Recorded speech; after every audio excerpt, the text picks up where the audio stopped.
Hungarian Folk Tales. Peter and Paul.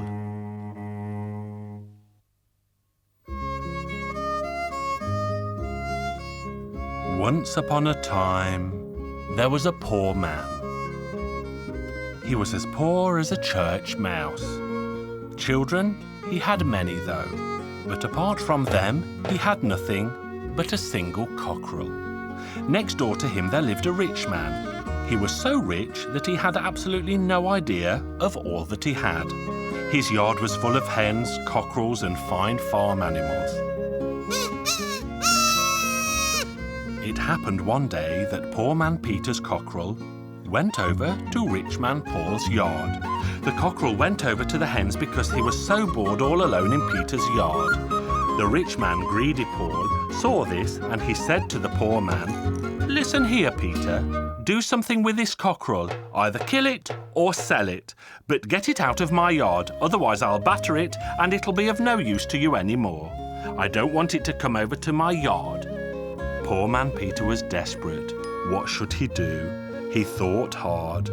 He'd kill it and cook it for his children, but his children had never eaten meat in their lives before, and they would get used to the taste of meat and want it at every meal.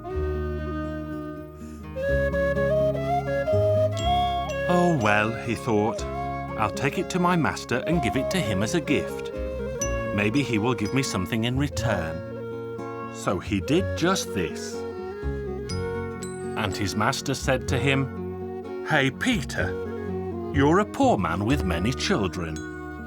Wouldn't you have been better off cooking this cockerel for your children at home?" "No, sir," said Peter, "because we're so many at home, there are so many children that one cockerel would never satisfy them all.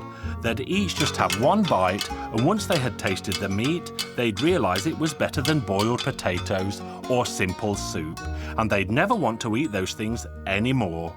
They'd always want to eat meat." "All right, Peter. We'll roast this cockerel for dinner today, but I want you to be here to serve it to us." The master had 2 sons, 2 daughters, and a wife.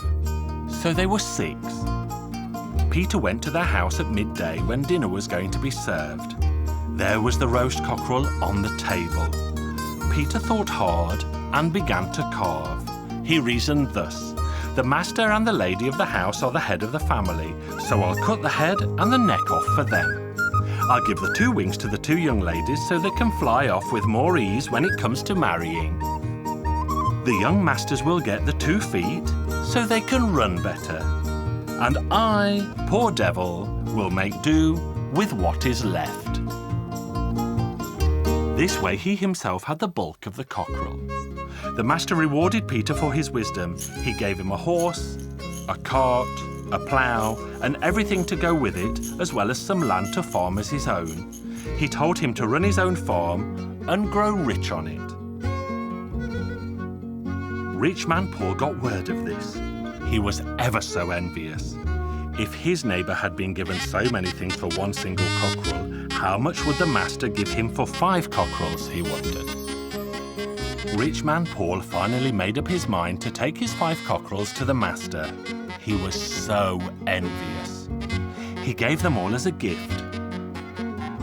The master said to rich man Paul, "Listen here, Paul, we'll roast these 5 cockerels for dinner today. I want you to serve us at table. If you fail to divide the roast justly, I'll have you whipped 50 lashes. But if you manage to divide it well, I'll reward you richly."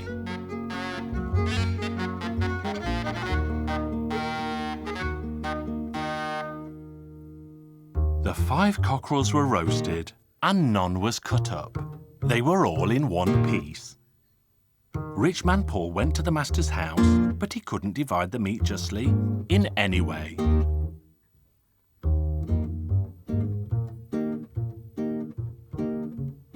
Then the master said to his servant, "Go and fetch Peter." So Peter came. "Well, Peter, you'll have to divide these 5 cockerels among us." Peter thought hard. "Well," he said, I've always believed in the Holy Trinity. This time I'll be guided by it too. I reckon the master and the lady of the house and a cockerel will make a trinity. By the same token, he said, the 2 young ladies and a cockerel will make a trinity. The 2 young masters and a cockerel also. So I, poor devil, and 2 cockerels will also make a trinity. This cheeky but shrewd way of dividing the roast made the master and his entire family laugh.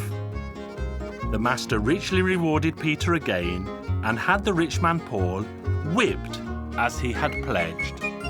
Paul was given 50 lashes and told never to return to the palace again.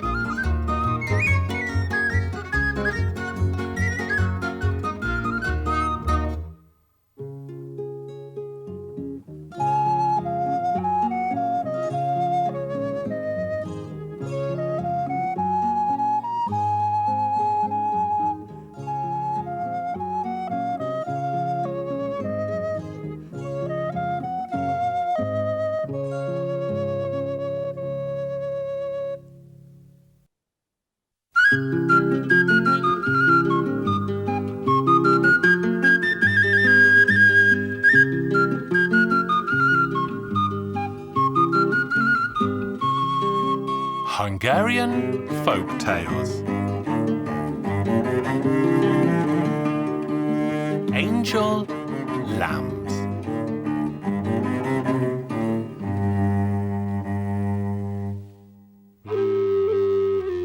Once there lived a very poor man on the edge of the forest in his little hut with his wife and 3 sons.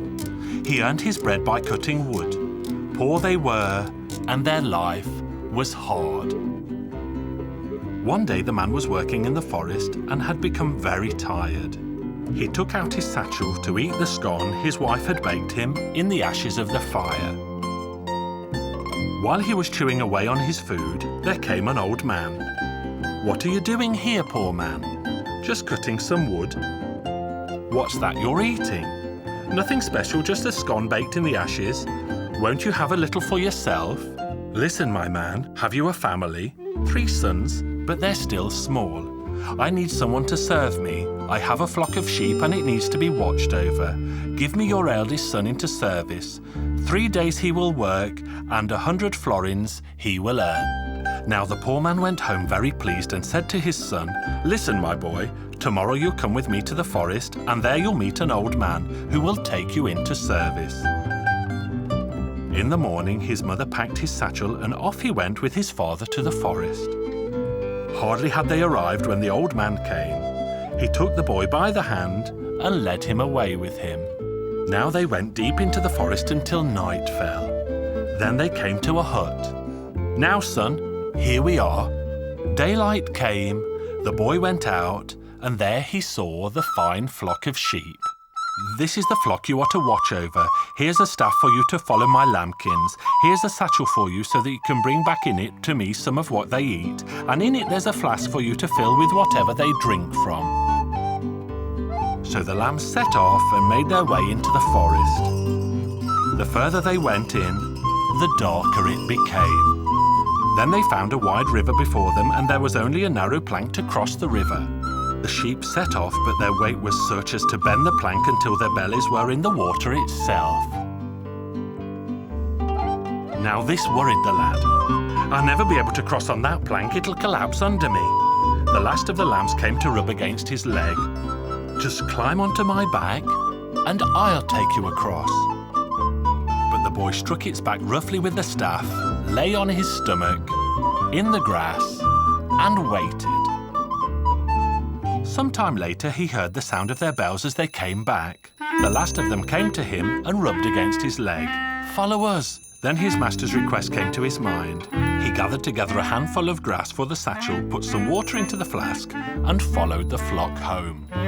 When they arrived, the old man was waiting for them in his yard. "So, my boy, I see you've brought my lambkins home. Are they still all here?" "Yes, master." "Did you bring what they ate?" "Yes, master." "Did you bring what they drank?" "That too, master." "Let me have a look." No, my boy, that's not what they ate, that's not what they drank, for these lambs of mine cannot live on this. You didn't do your proper service. Tomorrow I'll take your next brother. But his younger brother didn't fare any better, for he did exactly the same with the old man's flock. At home, the poor man spoke to the youngest of his sons. Son, it's your turn. Tomorrow you'll come with me to the forest. The next day the old man was waiting for them. He took the boy by the hand and led him into the forest until it got dark. Here, my boy, is where you will sleep. In the morning, the old man came to knock on the door. The boy hung the satchel around his neck and sat off after the sheep. The sheep walked and walked along the edge of the forest. Once they went into the forest, everything got dark. In the middle of the forest, it was so dark that the youngest boy was gripped by fear. All the more when they came to the river. Oh, what will become of me if I cross the river as well? One of the lambs came to rub against the boy's leg. Child, sit on my back. So the boy sat on its back, and that's how they crossed the river. Once they were across, they went further and further into the dark until suddenly there was a great brightness in front of them. The boy had to rub his eyes, for there in the middle of the brightness was a chapel. The sheep quickly filed in. Once he was in, he saw the sheep shake themselves twice in front of the altar and change into angels. From a beautiful chalice they served themselves each bread and a little wine. Then they shook themselves once again and turned back into sheep. The last of them to turn into an angel had taken the boy's satchel, then took bread, poured some wine into his flask and put both into his satchel before setting off with the others towards home. When they reached the river, the boy got onto the sheep's back again, crossed over the plank and set off home tranquilly. The old man was waiting for them in the yard. Now, child, are all the sheep here? All here, master. Have they eaten? They have, master. Have they drunk? They have, master. Well then, show me your satchel and your flask. My child, I can see that you have served me faithfully, and so I grant you a wish as well as the 100 florins you have earned. And that was when the boy knew that the old man was the Lord himself, and the lambs his angels. So what he said was this: Master, I would like to serve you always. My only wish is to be allowed to go home once to my parents to bid them farewell. And that is what happened. Home he went, bade goodbye to his father, his mother, and his 2 brothers, handed over to them his wages, and returned to the old man, whom he still serves to this very day.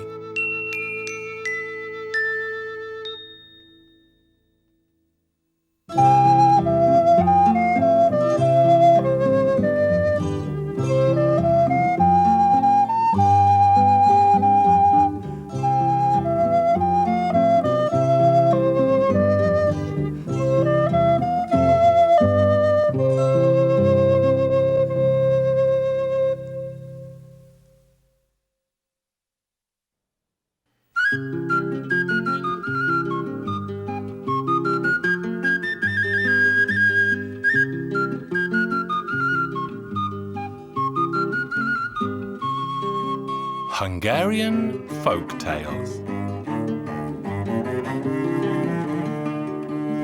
Cerceruszka.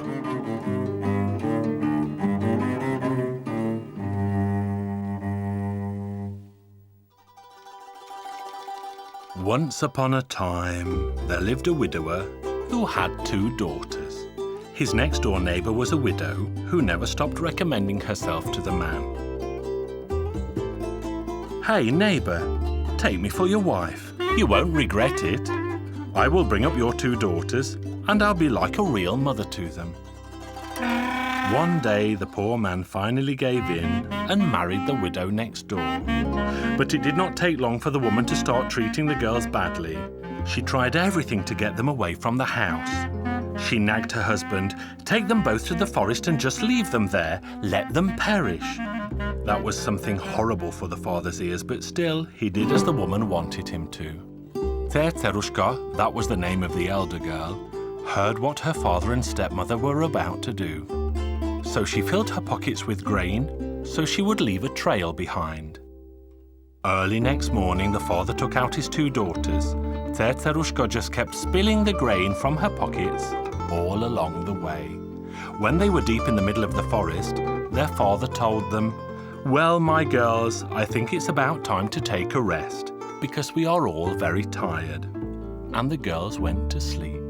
When the girls woke up, they started calling their father, but he was already far, far away. "Don't you worry, little sister. We will trace our way back along the grain that I spilled as we came this way." But they couldn't find the grain because the birds had pecked it all up, and the girls just couldn't find their way home. On top of all of that, their stepmother had cursed them before they left. "If you drink from the track of an animal, you are going to change into that animal." As they were walking in the endless forest, the younger girl became thirsty. She spotted the footprint of a cow that was full of clean water. "Sister, oh dear sister, I'm so thirsty, I have to drink." "Don't drink, sister, because you will turn into an animal." A little later, the little girl got left behind and she drank from the footprint of a deer. When Tsertserushka looked back, she saw the little deer running after her. Tsertserushka kept on going forward with the deer following her until she finally found a hollow tree. There she gathered up some dry leaves and made a comfortable bed. One day a young prince was hunting in the forest and he spotted the beautiful Tsertserushka. The prince called after them, "Come on out, you beautiful girl." "I cannot, because I have a dear sister and you want to kill her." "Come on out with the deer. I won't touch her." So Tsertserushka finally came out, and she was so beautiful that the prince was lost for words. When he found his voice again, he immediately asked her to marry him. "Let's get married. I'll be yours and you'll be mine, and we'll live happily forever and a day." He kissed her and embraced her. Then they both got on his horse, and the prince married the girl. Time passed by. The king was on a hunt one day when Tsertserushka gave birth to a son. His name was Little King Andriku. Before I forget what I was going to say, I wanted to tell you that there lived a mean cook in the court who had an ugly daughter. She had always dreamt that her own daughter would be the queen one day, so it was no surprise that she hated Tsertserushka. "Your Majesty, you are so beautiful. There is a pond in the garden. You should go and take a look at yourself." When they walked around the water, the cook suddenly shoved her into the pond.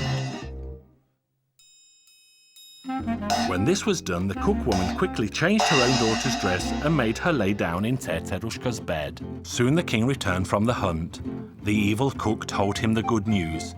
"You have a son. His name is Little King Andriku. Just take a look, Your Majesty." The king was very happy and he kissed the baby boy. He was about to kiss his wife, but he was horrified at what he saw. "Oh my goodness, what became of my wife? How could she become as ugly as this?" "It was childbirth that did it to her," explained the cook. The king was sad, but since there was nothing he could do, he finally accepted the change. Each night, Tsertserushka came back and visited the deer in her room.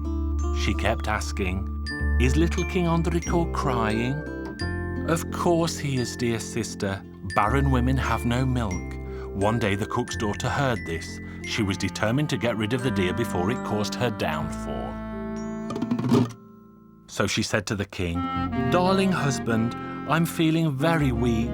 I will feel no better until I can eat the heart and liver of this little deer." The deer must be killed. As they were sharpening the knife and washing the bowl for her blood, the deer ran out to the pond and called out, "My darling Tsertserushka, get up from the depths, from the stomach of the big fish, because they want to cut my throat with a knife. They want to catch my blood in a bowl. They want to kill me too." Then Tsertserushka stepped out of the pond, walked up to the deer, and stroked her gently. She was even more beautiful than before. The king heard and saw everything because he was secretly following the deer. He embraced and kissed Tsertserushka, who told him everything. The king immediately went to see the cook. He said to the cook, What would you do to the person who would not hesitate to destroy my wife? What? I would have the person tied to a horse's tail and have him dragged through the town. And the old woman and her daughter were treated exactly as the old hag had predicted. The king took Teterushka and the little deer back to the palace, and they all lived happily ever after.